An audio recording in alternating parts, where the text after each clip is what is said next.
This is Nisreen's Art World.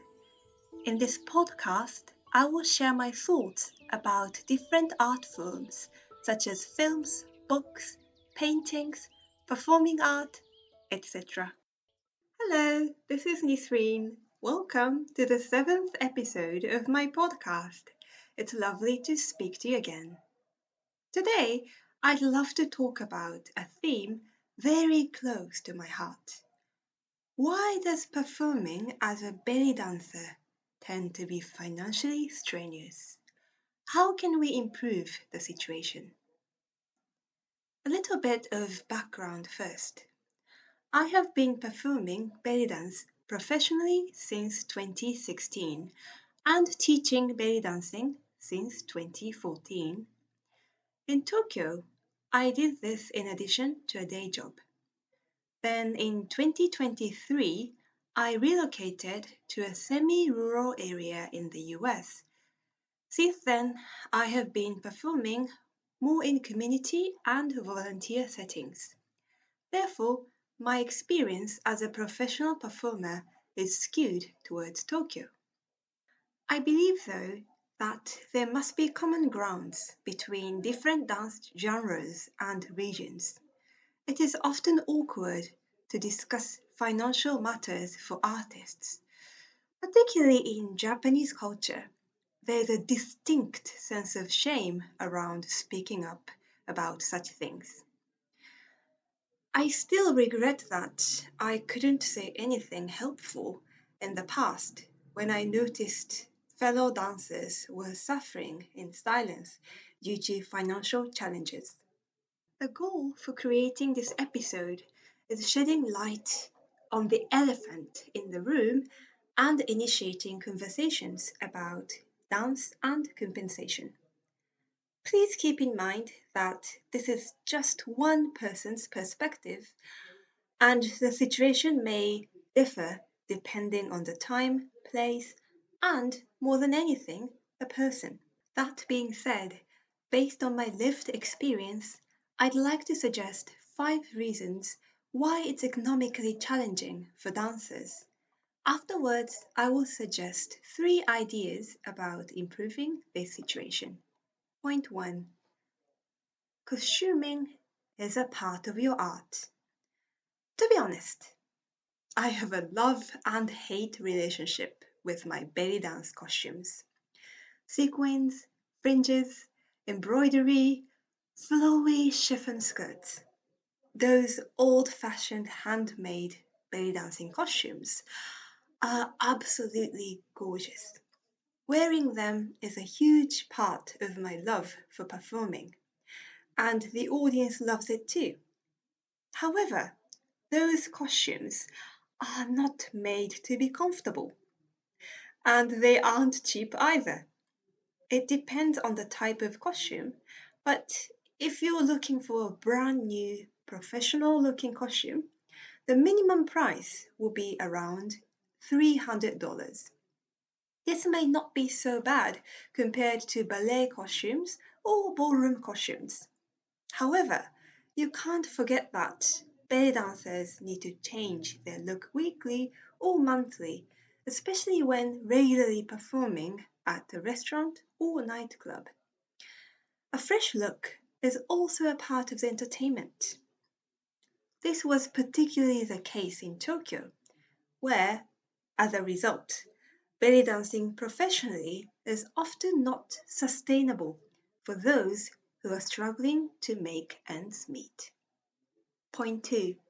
You can't forget props. I wonder if there are any other dance forms that require so many different props as belly dancing. We need to acquire props according to the style we are representing. Canes, trays, candles, swords, veils, capes, etc. Audiences in the US especially are big about props, such as wings that light up. This may not be so much of the case in other regions. Belly dancers also often play instruments such as finger cymbals or tambourines, which add so much to the show. Point 3. Performing comes with constant learning. This may be the case for the dancers of any genre.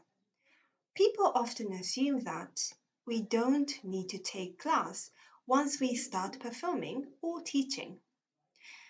But think about it. If you are a researcher, you keep reading books and attending conferences.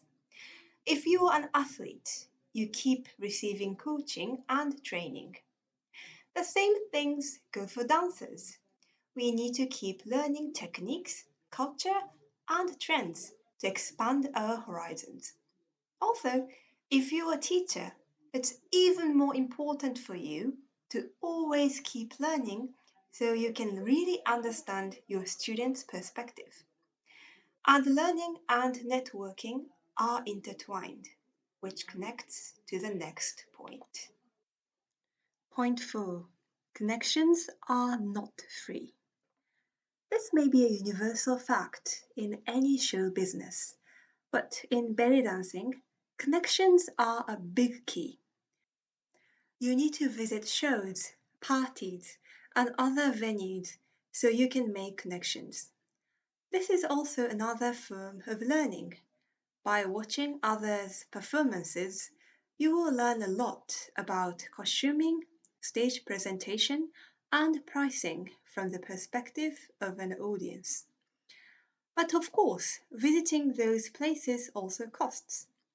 It depends on the venue, but if it's a big city, the minimum cost would be around $30 per night, plus transportation. This piles up, especially if you end up doing it every weekend, which is very possible in a city like Tokyo. Related to this may be culturally unique to Japan, but I often sensed the social expectation towards dance students to sacrifice a lot of their time and money to support the events their teachers organize. It was not unique to one school or teacher. It seemed to be a norm in multiple dance schools. Regular attendance and assisting with the shows or workshops organized by the schools is often interpreted as a sign of commitment and is a key to win the trust of the community. In some cases, that also includes international trips to dance festivals or shows.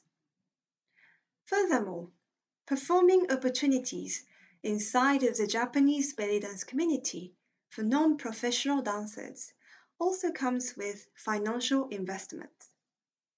If participating in a regular hafla or party, you may pay about from $15 to $100 to the organizer to perform, depending on the type of the event.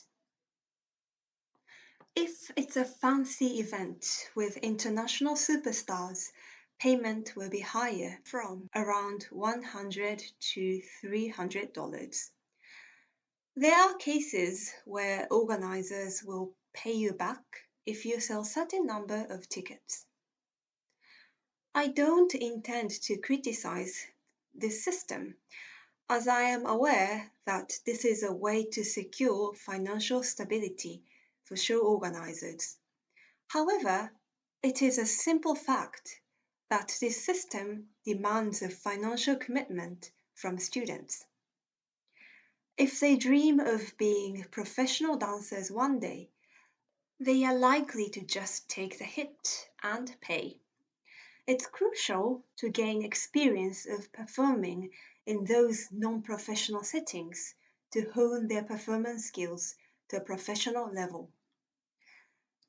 In Tokyo or other Japanese cities, there is also an expectation that dancers would support their teachers and fellow dancers' restaurant performances by attending them and often giving them presents. Don't get me wrong, the spirit of this habit is admirable. I really appreciated it when it happened to me, and I made sure to do the same to my mates as much as possible. The point is, though, that it also costs to maintain those social circles. Though it wasn't a huge problem for me, it's not hard to imagine there are dancers who struggle to keep up with these expectations. And we can't ignore the fact that dancers needed to support each other due to the tough situation in the business. Point 5. Oversupply of dancers. This may also be happening worldwide. Competition around house dancers, especially in restaurant shows, is getting tighter and tighter.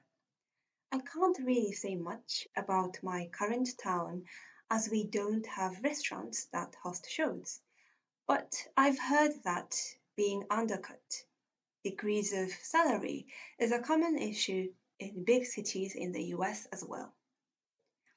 There were also unique cultural aspects to the dance scene in Tokyo. There were basically four professional contexts in which belly dancers perform in Tokyo. A. As a guest performer at dance shows inside of the belly dance community. B. To perform at shows or festivals hosted by corporations or venues such as galleries or hotels, etc., outside of the belly dance community. C. To organize a show or party by yourself. And D. Getting hired as a regular performer in restaurants, bars, or nightclubs. I found the last pattern the toughest. I've heard from several older dancers that it was a norm to get paid from $150 to $300 per night as a solo performer, and that promotion of the shows was solely the restaurant owner's responsibility, at least until the 1990s.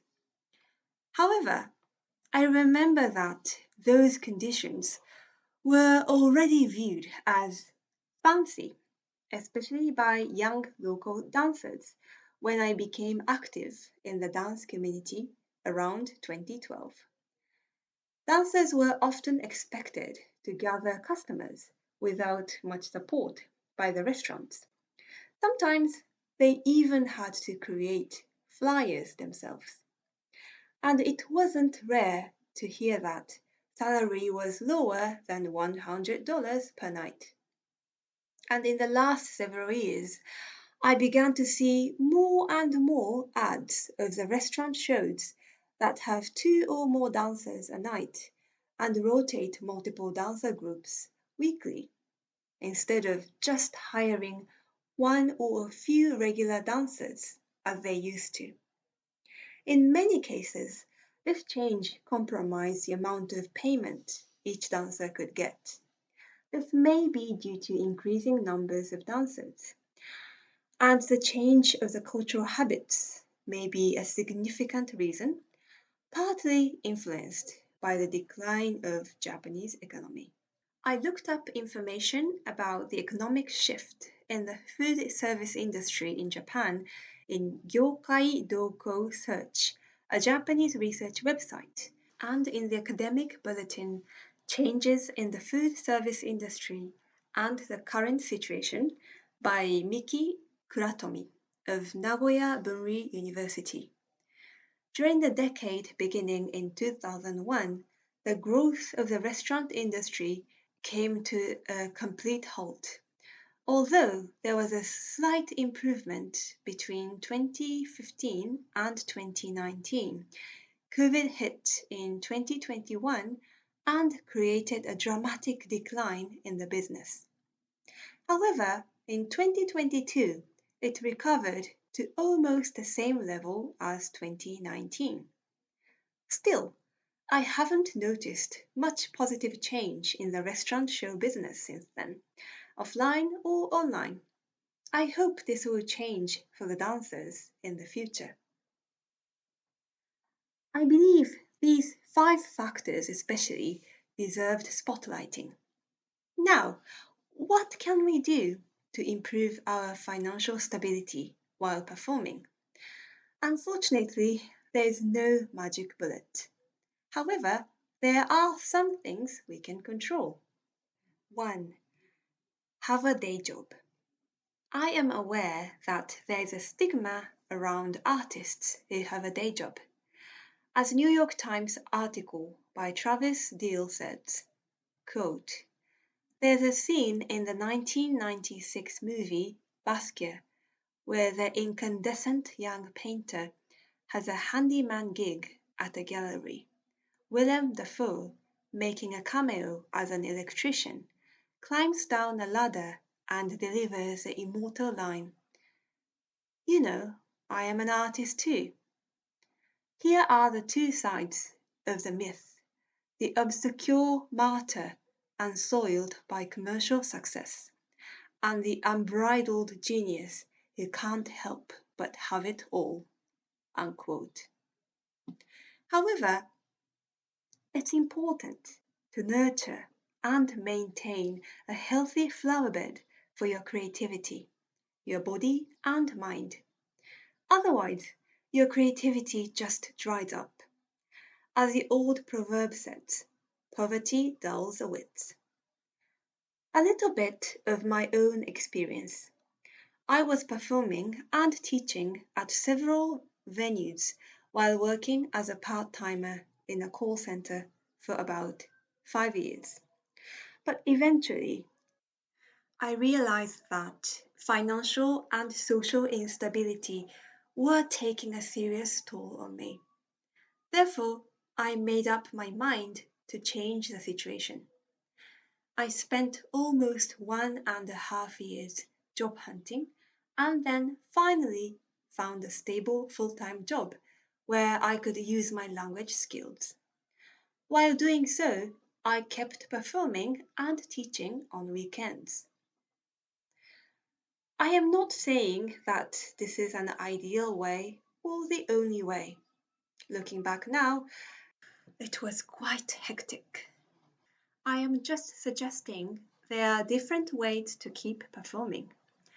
There is also a question in how to secure flexibility to attend rehearsals and performances. The job does not have to be a 9 to 5 job. Working from home has become more normal since COVID hit. And you can practice belly dancing by yourself as well, unlike pair dances. Teaching dancing is also a form of day job.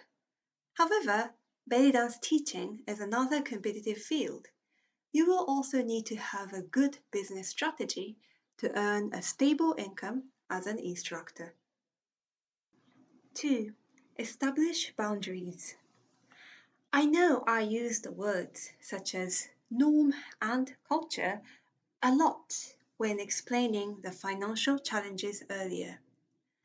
Cultural norms do matter for any humans, as we are social animals. And those norms are extremely hard to ignore in a collectivist society like Japan or maybe any homogeneous community. However, you need to keep in mind you are the only one who knows your own limits and can look after yourself. We need to learn how to stop and figure out a better way if we sense our quality of life is compromised by trying to keep up with the dancer standards. We can also set clear goals and timelines, such as I will perform with the band A at the event B in 2 years, or write down limit for financial investment. For example, we can go to a dance show once a month and take 2 international workshops a year, etc. Remember, your dance life won't be sustainable if you need to sacrifice yourself for too long. Finally, point 3. Seek support. I mentioned earlier that having a solid business strategy is important. Related to this, consulting with a professional business coach or finding a trustworthy business partner may be a good idea. Many belly dancers do everything by themselves, promotion, marketing, financial management, etc. And unfortunately, being a good artist or a performer doesn't necessarily mean being good at these things. I've seen or heard plenty of cases where this overtasking gets in the way of great artists performing. It's important to be aware of our weaknesses and strengths so we can ask for necessary support. The same goes for spiritual needs. If you feel stuck or burnt out in your creative endeavors, there is also a possibility that you don't have enough emotional support for your vulnerable side. I'd like to leave you with a quote from Claudia Black. Quote, "Surround yourself with people who respect you and treat you well." Unquote. What did you think? I'd be delighted if you write a review of this podcast on Apple Podcasts or rating on Spotify. It would be lovely if you share the episode on social media as well. And of course, you are more than welcome to let me know your thoughts about this topic from the contact form in the description. Thank you so much for listening. Goodbye for now.